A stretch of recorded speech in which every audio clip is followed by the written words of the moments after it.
uno así, tiene uno un poco más de coherencia a la historia. Si te das cuenta, pues en esto hay muchísima información. Es la historia de varias décadas del pueblo de Israel, cómo se divide el reino en dos, cómo hay profetas en el norte, hay profetas en el reino del sur.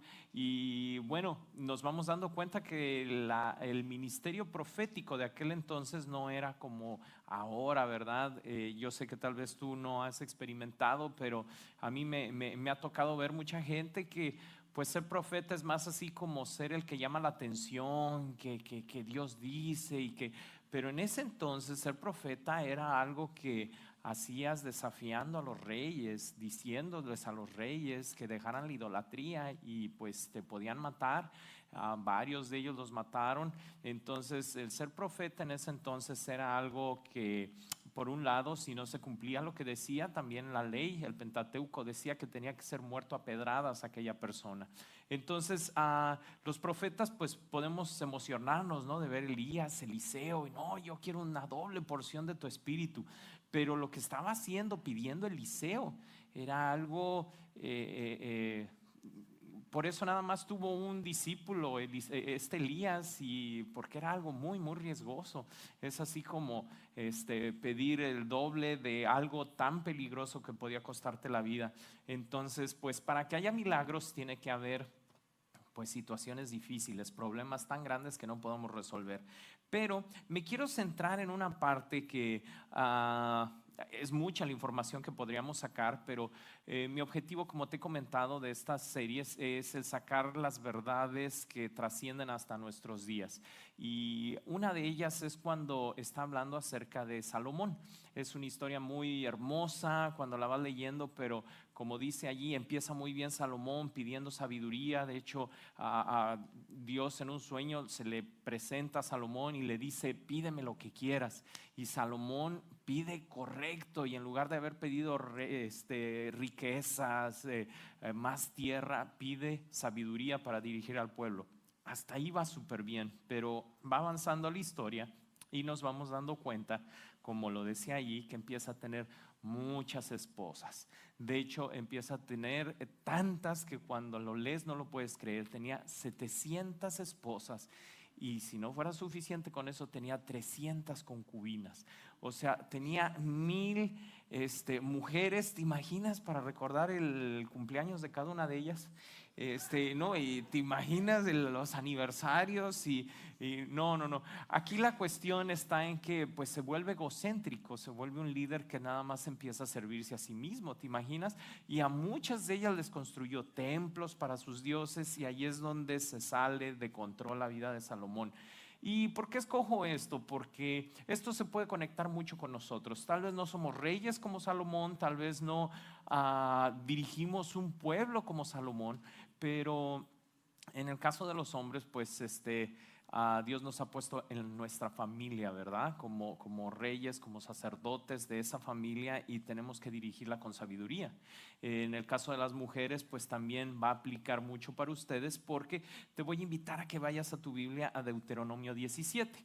De hecho, ahí va a aparecer en la pantalla Deuteronomio 17. Si es que no traes tu Biblia, no te preocupes, ahí está, Deuteronomio 17. Recuerdan, en el video lo mencionó, que Salomón estaba rompiendo cada una de las ordenanzas que venían de Deuteronomio 17. Bueno, esto es lo que dice Deuteronomio 17, versículos 16 al 19 en la Nueva Versión Internacional.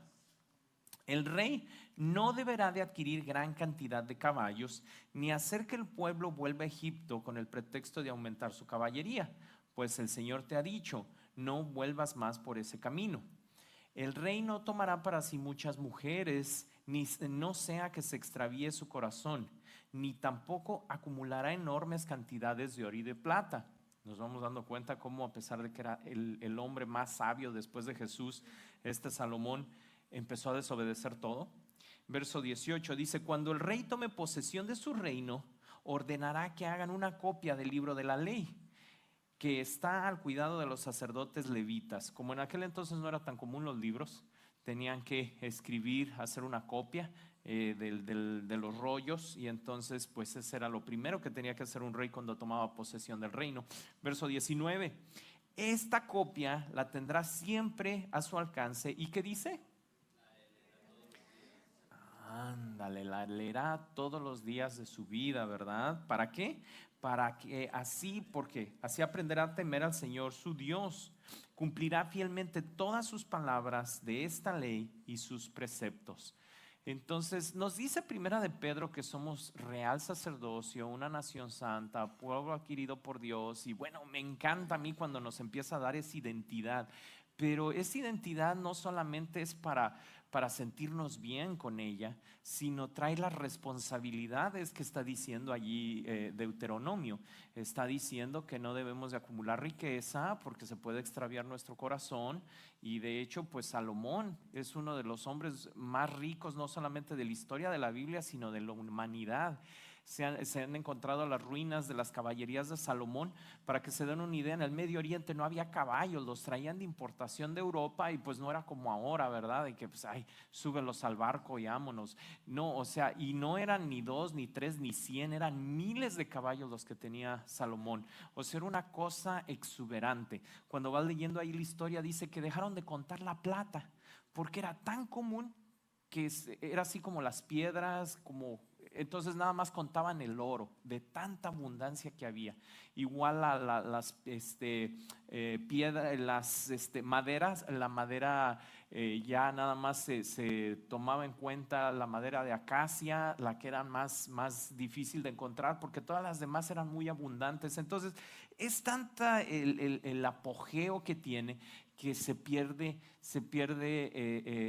la humildad, se pierde el propósito de que el pueblo de Israel fue diseñado para hacer un testimonio de cómo cuando el rey es Dios, la nación está en abundancia.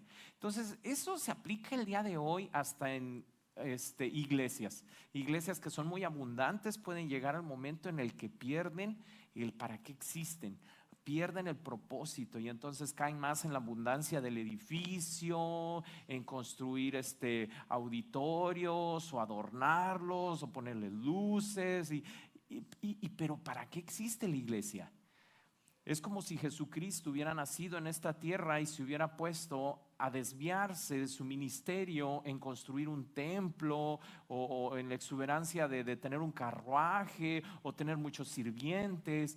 Jesús se enfocó y dijo: yo nací, y dice Lucas 4:18, dice, para dar libertad a los cautivos, para sacar de cárceles de opresión a los que están allí aprisionados. Y entonces, ¿esto cómo lo logró? Lo logra con lo que dice el verso 19. Esta copia la tendrá siempre a su alcance y la leerá todos los días de su vida. No me voy a cansar de decirles y repetirles: lean su Biblia todos los días. Antes de abrir Facebook, abre tu Biblia, si es que la tienes en el celular. En cuanto te levantas de la cama, bueno, si tú eres de las personas que se levantan y prefieren bueno, están más frescas en la mañana, lee tu Biblia en la mañana. Si eres persona nocturna, donde son las 11 de la noche y tú estás bien fresco, así como lechuga, lee tu Biblia a esa hora, pero lee tu Biblia cuando estás al 100%. Dale lo mejor a Dios. Hay veces que pues ya después de todo el día bien cansados, ya abro la Biblia, acostado, ¿verdad? Acostado y ¡ay!, te quedas dormido. No, pues sí, ¿verdad? Pues obviamente, ya acostado, así con medio luz y dormir. Si tienes insomnio está bien, pero lee tu Biblia en lo mejor de cuando estás más fresco mentalmente, y con el objetivo de que le entiendas, no de una rutina, no de tener una tradición más, no para sentirte bien con tu conciencia nada más, es para entenderla. Y cuando la lees, algo de lo que es un poquito más complicado, porque da flojera espiritualmente, es preguntarte: bueno, ¿y lo que acabo de leer, a mí qué? ¿En qué me va? ¿En qué me viene? Eso, cuando tú lees, pregúntale a Dios: bueno, esto lo escribiste para Moisés, para Noé, pero ellos ya no están aquí, ahora es para mí. ¿Qué tengo que aprender de esto? Y entonces, como Deuteronomio, hubiéramos podido leerlo ahí en nuestra casa. Ay, sí, que tengo una copia y que no sé qué, ay, qué buena onda. Pero cuando lo relacionas con otras partes de la Biblia empieza a tener sentido. Entonces, ¿para qué? El día de ayer, como comentaba Tomás, fuimos a una iglesia que obviamente pues está ahí en Tijuana, por eso fuimos haciendo esa donación, porque económicamente están más necesitados, pero hay veces que estamos en este país y tenemos ese peligro de que hay mucha abundancia de varias cosas y empezamos a perder bueno, ¿y para qué nací? ¿Nací para el sueño americano? ¿Alguna vez te has preguntado? Porque a veces cruzamos así hasta damos la vida para cruzar la barda y ya estamos de este lado porque el sueño americano, consciente o inconscientemente, el sueño americano. Para eso Dios nos hizo nacer, para el sueño americano. De verdad, o sea, esa es una trampa en la que muchos dan toda su existencia, lograr la casa, lograr el carro, lograr... Hubo una vez un pastor que me desafió y me dijo, ¿tú crees que Dios no te pudiera dar todo lo material de la noche a la mañana si Él quisiera? ¿No crees que Él puede lo que dice Salmos, que Él es el rey del oro y la plata y todo el mundo y todos los que en Él viven? No, pues sí lo creo, le dije. ¿Y entonces por qué crees que no te lo da? ¿No crees que Él pudiera hacer que soñaras el número ganador de la lotería y luego fueras a comprarla? No jueguen lotería, ¿verdad?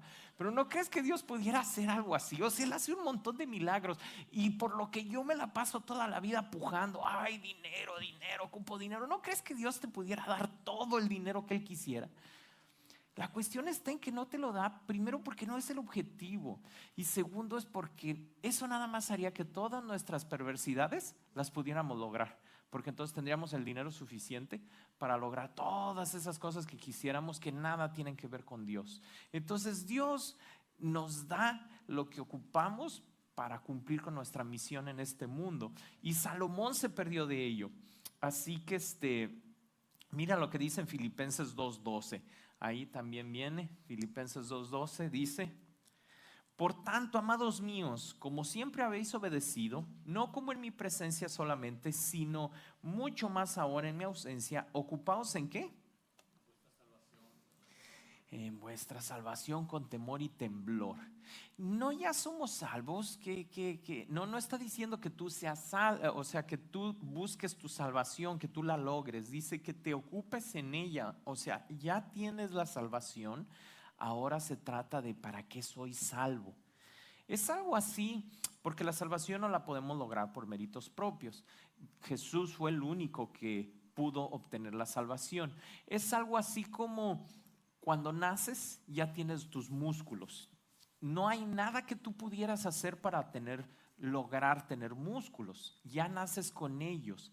Pero una vez que ya tienes los músculos, dice Dios, ahora ejercítate usándolos. Y entonces es cuando vamos al gimnasio. Y acá como Rocky, chan, chararán, chararán, chararán. Bueno, es un ejemplo acá medio para entender lo que está diciendo Filipenses. Dice, ya te di la salvación. Era algo que no podías lograr. Ahora ejercítate en ella. ¿Para qué te la di? No te hice salvo para que seas feliz solamente. No te di la salvación para que ahora pues vivas sin problemas solamente. No te hice salvo nada más para ti, para un sueño egoísta, egocéntrico. Te di la salvación para que brilles como luz y ayudes a otros. Y dicen por ahí, si quieres ayudar a alguien, no le des el pescado, enséñale a pescar. Entonces, muchos de los problemas que tienen nuestros familiares o nuestros amigos en el trabajo o los vecinos alrededor nuestro, no es falta de dinero. Porque no, es que si yo tuviera más dinero, no. La falta de dinero viene y muchos otros problemas vienen. No, pues es que tengo problemas familiares. No, yo tengo problemas emocionales. Bueno, todos esos problemas vienen por la ausencia de Dios. Lo que ocupa la gente, lo que ocupábamos nosotros, porque pues seguimos teniendo muchos problemas, pero cuando tienes a Dios en tu corazón, todo eso tiene sentido. Y ahora tienes una razón de ser. Y hasta los problemas, dice Romanos 8:28, te ayudan para que tu carácter siga creciendo. Y entonces para lo que viniste a este mundo ya lo lograste, aunque no tengas dinero, ni tengas fama, ni tengas mujeres, o en el caso de las mujeres no tengas muchos hombres. Ya tienes la esencia de para qué naciste. Entonces, cuando nosotros compartimos el evangelio, es renunciar a mí y decirle a Dios: voy a ayudar a otros. Aunque yo todavía no tengo todo lo que deseo, lo hago a un lado y ayudo a los demás. Y entonces esa es ocuparme en mi salvación con temor y temblor. Mira, es tan importante que leamos nuestra Biblia, tan importante, porque hay veces que hay esta forma de pensar de que vine a la iglesia a recargar baterías. Y déjenme les confieso, yo mucho tiempo pensaba eso, de que iba los domingos a cargar pila, y ahí hasta bromeaba con mis amigos. Pues, empecé a asistir a una congregación cuando tenía como 16 años y pues muchas formas de pensar estaban mal bíblicamente, ¿no? Pero yo creía eso, iba el domingo a cargar batería. Hasta que una vez hubo alguien que me dijo: o sea que entre semana no lees tu Biblia, entre semana, como quien dice, no te acuerdas de Dios. Y dije: no, pues para eso está el domingo, ¿no? Y entonces empecé a darme cuenta que por eso tenía muchos problemas emocionales, ¿verdad? Porque físicamente, ¿te imaginas que nada más comieras el domingo? Pues al principio nos empezaría a ir muy bien, ¿verdad? Porque bajaríamos bastante de peso, pero después empezarías a enfermarte. Y si tuvieras un problema, un estrés, un córrele, que estamos tan desnutridos porque nada más comiéramos en domingo, que te nos andas muriendo, ¿verdad? Bueno, espiritualmente es algo así, y Dios lo dejó bien claro en el ejemplo a través del maná que le dio al pueblo de Israel, que le dijo: todos los días vas a salir y vas a comer el maná, nada más de ese día, excepto el día de reposo, que les permitía un día antes tomar el maná para ese día y para el día de reposo, para que no hicieran ningún trabajo más que adorar a Dios. Bueno, es un símbolo de alimentarme de la Biblia todos los días, porque mira, dice segunda de Timoteo capítulo 3, 16 y 17, dice: toda la escritura es inspirada por Dios y útil para enseñar, para redarguir, para corregir, para instruir en justicia, a fin de que el hombre de Dios sea perfecto, enteramente preparado para toda buena obra. Este versículo me fascina porque te dice 4 cosas. Dice que la palabra de Dios es útil para enseñar, para redarguir, para corregir y para instruir en justicia. Entonces, ¿cuáles son esas 4 cosas? Mira, cuando lo vas analizando, dice que es útil para enseñar. O sea, lo primero que la palabra de Dios va a hacer en tu corazón es enseñarte cuál es el camino correcto, porque hay tantas formas de pensar que Dios sabe que nos confundimos. No hay nada más engañoso que mi propio corazón. Entonces yo creo que estoy bien, yo no le hago mal a nadie, y entonces cuando empiezas a leer la Biblia, te empieza a traer convicción, te empieza a enseñar cuál es el camino correcto. Luego dice redarguir. Te empieza a enseñar, el redarguir es que te empieza a traer convicción de que estás fuera del camino. O sea, primero te enseña cuál es el camino y luego te enseña en dónde estás tú parado. Y entonces tú dices: no, pues sí, estoy bien mal. Como les digo en ese ejemplo, ¿verdad? De que yo creía que cada domingo tenía que leer la Biblia nada más y con eso ya estaba bien. Entonces Dios me empezó a enseñar: no, mira, el camino es este y tú estás hasta acá. O sea, me enseñó primero lo que era correcto y luego me redarguyó, me trajo convicción de que estaba mal. Y luego dice la tercera cosa, que es para corregir. Una vez que ya vas en el camino, ¿cuántos nos hemos empezado a salir del camino? Eso se le llama corregir. Cuando tú sigues leyendo tu Biblia todos los días y ya vas en el camino, si por alguna razón te empiezas a distraer o empiezas a que alguien te quiere enseñar cosas que no son verdad, la Biblia luego te corrige y te dice: eso está mal, eso no lo digo yo, eso es forma de pensar que no tiene que ver conmigo. Entonces lo último que hace, dice, instruir en justicia. Te ayuda a mantenerte en el camino. Entonces son 4 cosas. Primero, te enseña el camino correcto, te enseña qué tan lejos estás de él. Una vez que ya estás caminando en el camino, te enseña a no salirte, te corrige cuando te estás saliendo, y lo último, te instruye, te mantiene toda tu vida caminando derecho. Entonces es necesario que todos los días leamos nuestra Biblia, porque dice: con el fin de que todo hombre sea perfecto. Y esto es para evaluarnos. La última parte dice: enteramente preparado para toda buena obra. Ahí te puedes dar cuenta cuánto estás aprendiendo de la Biblia? Si la pones por obra. Dice, para toda buena obra. Una persona te puede apantallar con que tiene licenciatura, maestría, 3 doctorados, pero ve cómo vive, ve su fruto, ve cómo se lleva con los que están a su alrededor. No, pues no le habla a estos y a aquellos pues los trata así con la punta del pie porque pues no se lo merecen, son pecadores. Y entonces empiezas a ver cómo vive y dices, hazte la pregunta, ¿así viviría Jesús? Si estuviera en este mundo, así viviría Jesús como esa persona que se dice saber mucho de la Biblia. Entonces ahí es donde te das cuenta cuando una persona en realidad está preparada para toda buena obra, lo está viviendo, lo está poniendo en acción. Entonces el rey el rey Salomón, pues todo esto se le fue, ¿verdad? Se le fue. Entonces no estamos contra algo sencillo. Te lo voy a poner en mis palabras. Mira, primero te voy a leer un texto, porque ya casi termino. Las tentaciones son muchas, pero bueno, Satanás las disfraza de muchas maneras, pero básicamente son 3 puntos. Mira, creo que eso no está en el PowerPoint. Es Primera de Juan 2:16. No está, ¿verdad? Ahí termina el PowerPoint. ¿Me ayudas a buscarlo allí en la versión Reina Valera? Primera de Juan 2:16. Y nada más te voy a explicar las 3 tentaciones principales que el diablo te va a traer. Primera de Juan 2:16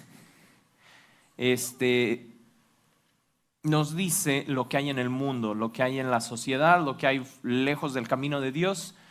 Segunda de Juan 2:16, ¿sí? Los que traen Biblia, si la pueden sacar.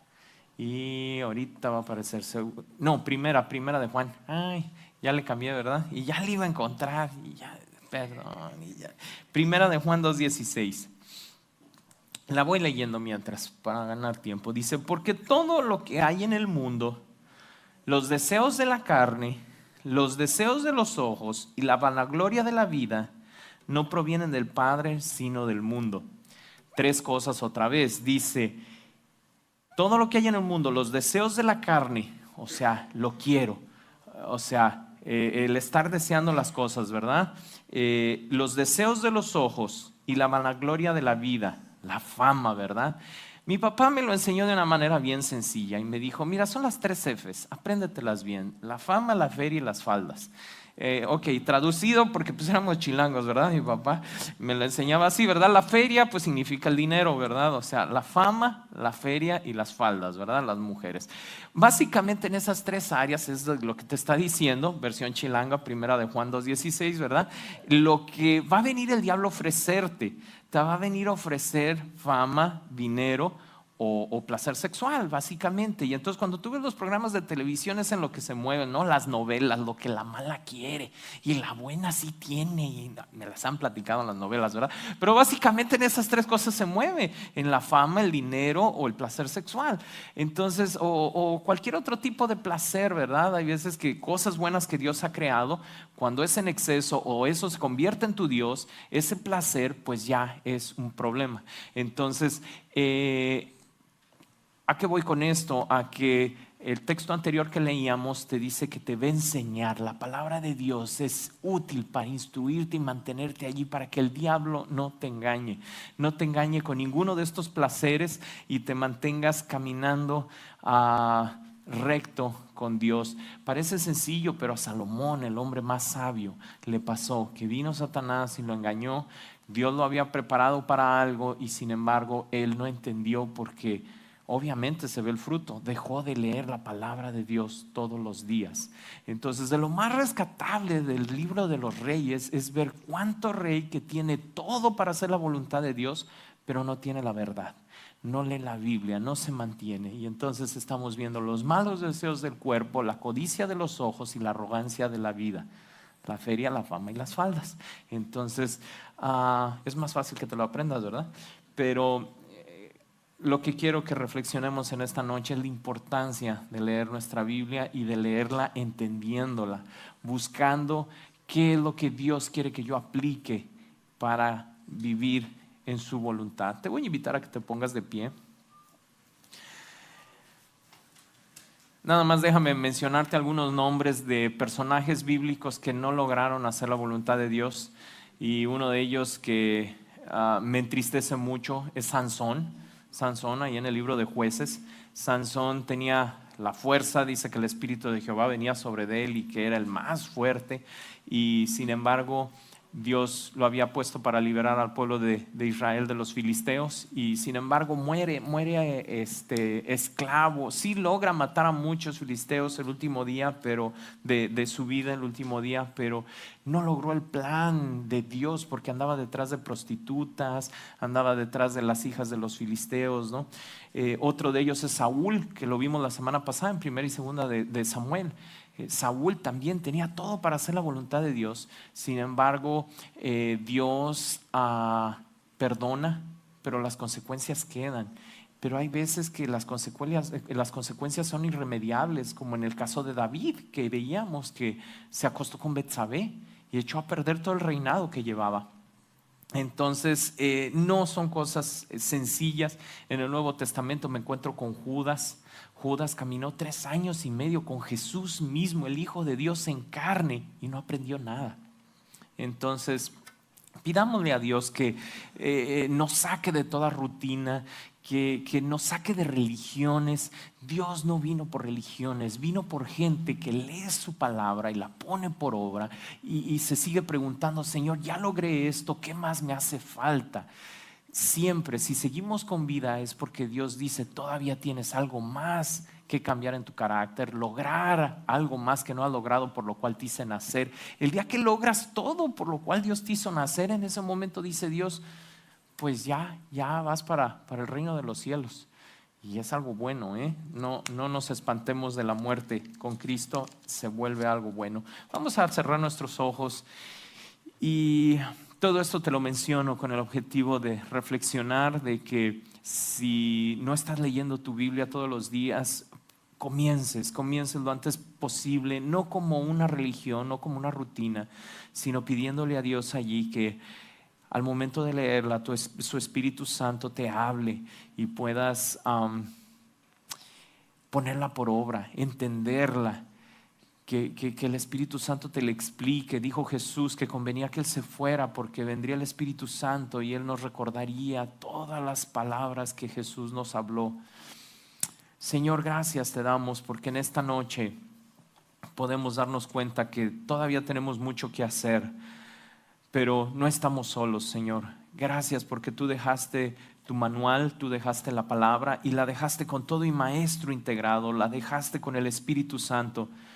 Te pedimos, Señor, que tú nos ayudes a leerla todos los días, Señor, que cualquier cosa que pudiera quitarnos el tiempo o aparentemente ser prioridad, Señor, tú nos ayudes en nuestro corazón a hacerlo a un lado y poner como prioridad tu palabra, pasar tiempo contigo, unos minutos contigo, para exclusivamente leyendo tu palabra, para poder ser corregidos, instruidos, enseñados, de tal manera que nunca nos salgamos del camino.